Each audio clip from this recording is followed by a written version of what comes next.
Sa mga minteryo ang katapusang kapahulayan sa mga patay. Matag pamilya nagtinguha og hanay, ingon man makiangayon nga kabutngan sa ilang mga kabanay. Apan may samang sa amihanang Sugbo nga daw lahi sa uban.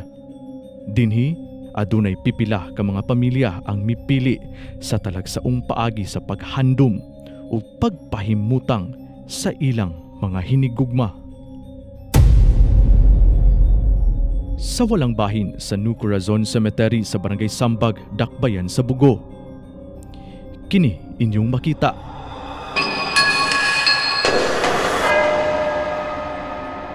Gitawag kini nga payag-payag.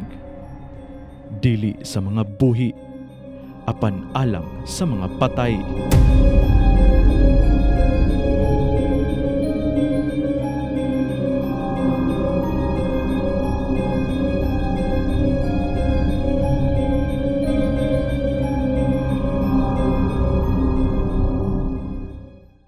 Inay ilubong sa mga bone chamber kining mga bukog.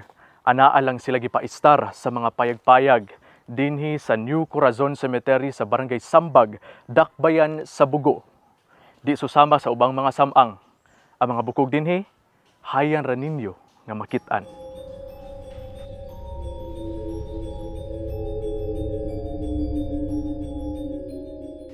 Ako si Lando Bintulan nga usa ka pultero diri sa New Corazon Cemetery nga nagserbisyo og 45 years na karon.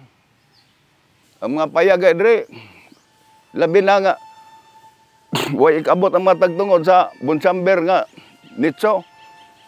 Ari lang ta magbuhat lang ng pigpayag diri mga indigent kay wala lagi mo ning nanay mga kapayagan. Ana atong mga igsunan nga pobre.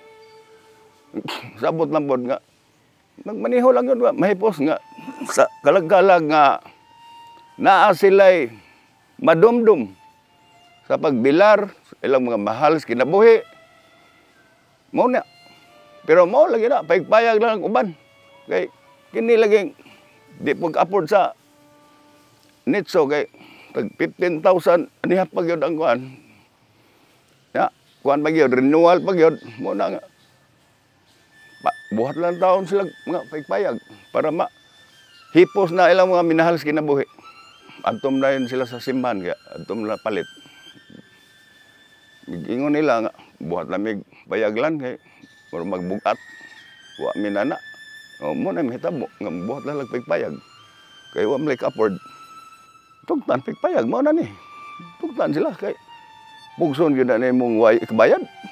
Tugtan ay. Alipay po sila kanang dahil sila kabutangan ba kay kini sa gobyerno ba ni kini dryland man ni siya.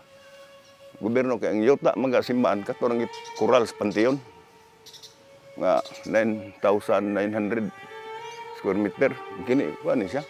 Nanabitay nga plan ani wa man tugti sa taas kay yawat na lang kabutangan silang mga kapayagan asam na ibutang ng kapayagan og doon na manag-iya na asam ibutang ato na dagat.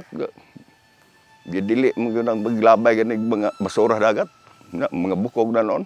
O ganahan sila dre kay labi na ganahan sila dito og doon na sila ka-afford wa man. Di ganahan sila dre kay wa man. Kayo man tong lugar ha. Di lang kaabot ng uban natong kaigsunan nga way kaabot. Di munti nila lan niya. Ang gini kong payag may pagkaguba ko na. No. Labi na anayon, repair po sila. Kato, forever man to, di man to, solid man to. Simento, concrete. Ganda to, pero ang saan man.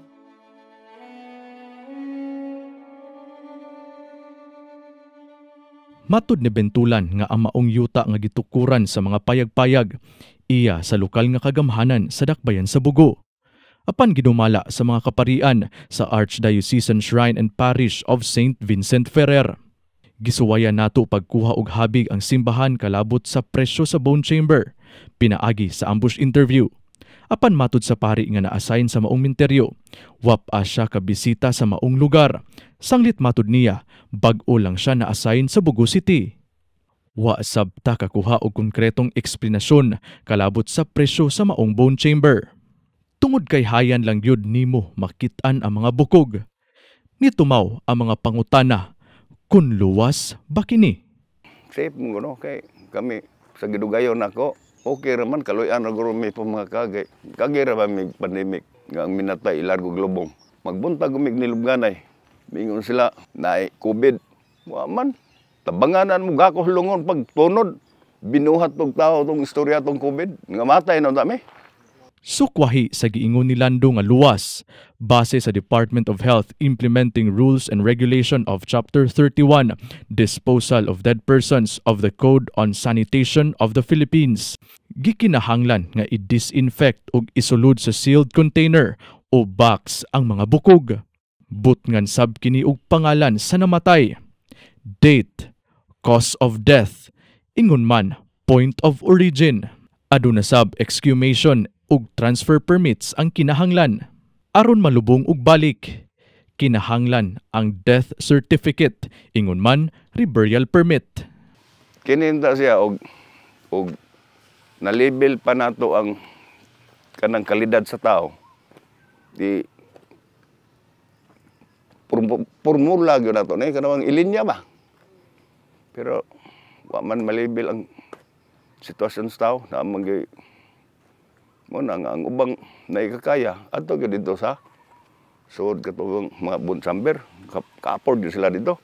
Actually, sir, if mohangyo lang yun sila or the families would come to me, then the city can pay for it. But we cannot just, since it's a private cemetery, and also, if dili lang yun po ang mga families di sila ang mo kanang kuan ba, dili sila mo volunteer na ilang ipabutang o katong, chamber and everything. Di man sad nako sila mapubos. So, actually, I've already mentioned to them previously that the city is willing to help. I was already there. I mentioned sa katong ilang caretaker. I think naasad may mga tao nga murag active kay sa church. I think nasultian sad nila siguro dito, but perhaps lang busy sad siguro bitaw kaayo silang father kay gubaon kay sa ilang simbahan. They also have a hard time ministering to people, especially this time. But I've always mentioned it to them that the city will always be ready to, support any nga mga ingon ana, no? But lagi kay considering private man siya, nagpaabot lang sa gud ko nga sila ang mo reach out siguro or mo inform bisag text lang, no, nga muna kung pwede pa buhaton ni nato, and then maybe with the kanang kuan siguro permission of the families.